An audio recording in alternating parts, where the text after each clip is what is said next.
Olá a todos, meu nome é Guilherme Esmeraldo, este é o vídeo número 17 de estudo do CompSim, The Computer Simulator, versão 08.9 Alpha. Neste vídeo continuaremos o estudo da definição de estrutura de dados, mais especificamente trabalharemos a criação e inicialização de arrays ou vetores. Tá? Bom, a gente viu no vídeo passado, que a definição de dados ou de estruturas de dados é realizada na seção .data de um código assembly. A gente viu, que com a ajuda do loader, do montador e do loader, esses dados são copiados para o segmento de dados na memória principal, o segmento de dados do programa na memória principal. Tá? Bom, para a definição de arrays, serão utilizadas duas novas diretivas do montador. Lembrando que diretivas do montador não são instruções do processador, são instruções do montador que vão dar suporte tanto para o montador como para o loader, para carregar esses dados que estão em definição, a definição das estruturas de dados no segmento de dados na memória. Tá? Bom, para a definição de um array do tipo inteiro, nós vamos utilizar a diretiva initd. Tá? A sintaxe é um pouco semelhante com a definição de variável. Então, no caso aqui, a gente define um nome para o array, seguido de dois pontos, seguido aí da diretiva initd, e os números inteiros que vão separados por vírgula, que vão ser utilizados para a inicialização do array. Para definir um array do tipo char ou do tipo string, um array de strings, ou até mesmo um array misto, se utiliza a diretiva initb, com a sintaxe também bastante semelhante. Define-se um nome, seguido de dois pontos, a diretiva initb, e no caso de um array de chars, cada um dos caracteres separados por vírgula. Lembrando que a definição de um caractere tem que usar aspas simples em volta do caractere. Para a definição de um array de strings, no caso aqui a gente vai utilizar definir um nome, seguido por dois pontos, a diretiva initb, e as strings separadas por vírgula. Lembrando que na definição de uma string ela tem que ter aspas duplas em volta. Tá? E para a definição de um array misto, a gente também define um nome para o array, seguido de dois pontos, a diretiva initb, e os elementos separados por vírgula que vão compor esse array. No exemplo aqui a gente tem uma string, em volta aspas duplas, uma vírgula e um número inteiro. Tá? E pode ter outros elementos também. Assim como na definição das variáveis, os arrays definidos na seção .data, eles também têm um escopo global, ou seja, vão ser visíveis por todo o programa. Tá? Aqui a gente tem alguns exemplos de definições de arrays. Por exemplo, a gente tem aqui um array do tipo inteiro, que eu chamei de array 1, dois pontos, diretiva initd, e os números 1, 2, 3, 4, 5 separados por vírgula, ou seja, esses números vão ser utilizados para a inicialização do array 1.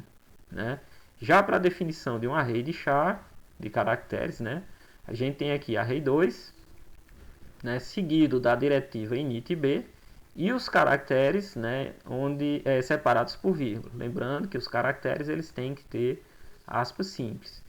Já para a definição de um array de strings, a gente chamou aqui de array 3, utiliza-se também a diretiva initb, e as strings separadas por vírgula. No caso aqui eu tenho a string hello, vírgula, a primeira string, e world, a segunda string, ambas separadas por vírgula. Já para um array misto, que eu chamei de array 4, a gente tem aqui a diretiva initb, eu tenho hello, vírgula, primeira string, vírgula, word, segunda string, vírgula, 0, após a segunda string.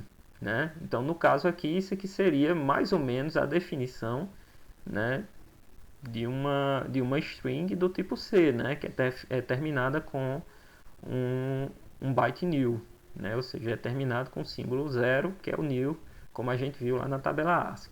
Tá? Bom, para a gente entender como é que ficaria na memória, aqui a gente tem um outro exemplo, um exemplo bem mais simples, onde são definidos três arrays, array 1, array 2, array 3, tá? O array 1 é do tipo inteiro, então ele utiliza-se aqui o nome array 1, a diretiva init_d, os números 1, 2, 3 separados por vírgula. Tá? Então estou definindo aí um array do tipo inteiro com os números 1, 2, 3. Em seguida eu tenho o array 2, que é do tipo byte, né? Que vai conter 3 caracteres, A, B e C, sendo A maiúsculo, B maiúsculo e C maiúsculo. E por fim eu estou definindo um array 3, que também é um array do tipo byte, né? Onde eu tenho aqui a string hello, né? E o número inteiro 0 no fim, que seria aí talvez uma string C, né? Com o símbolo de terminação nulo, né? Bom, do ponto de vista de memória principal, né? Já que array 1 é a primeira estrutura de dados sendo definida logo após a marcação ponto data, então vai ser os elementos desse array vão ser utilizados nas posições iniciais da memória. Então, por exemplo, o array 1 é inicializado com 3 números inteiros, 1, 2, 3. Então, as 3 posições do segmento de dados vão conter 1, 2 e 3. Na sequência aí, o array 2, né, é do tipo byte, vai ser inicializado com os caracteres A, B e C. A gente viu que o caractere A na tabela ASCII, o código referente a ele, o código decimal é 65, né? Naturalmente, se tem uma sequência lá, deve ser então, se o A é 65, o B é 66 e o C 67, né? Então, logo após o array anterior, que é um array de inteiros com o número 1, 2, 3, eu tenho o caractere A, cujo código ASCII é 65, caractere B, cujo o código ASCII é 66, e o caractere C, cujo código ASCII é 67, tá? Bom, seguindo aí a sequência, né, o próximo array aí é o array 3, que é composto pela string hello, né, e o número inteiro 0, né, que representa o new após a string, né? A gente viu que hello, né, quando copiado para a memória, também vai sofrer o mesmo processo de tradução para o respectivo código ASCII para cada um dos elementos da string. Então o H, aí no caso, né, o código ASCII para o H é 72, como a gente viu anteriormente, tá? E virá, né, logo após a posição de memória alocada para o símbolo, para o caractere C, né? Então, logo após essa posição aqui, onde eu tenho o caractere C, cujo código ASCII é 67, eu vou ter o valor 72, que é o código ASCII do caractere H, né, H maiúsculo na string hello, né?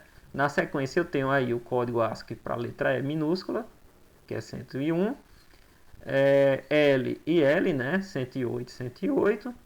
Eu tenho 111, que é o O minúsculo, 33, que é exclamação, e logo após o número 0, o inteiro 0, que é esse elemento aqui, que é o símbolo de terminação de string, que seria como a gente teria, por exemplo, na definição de um string na linguagem C.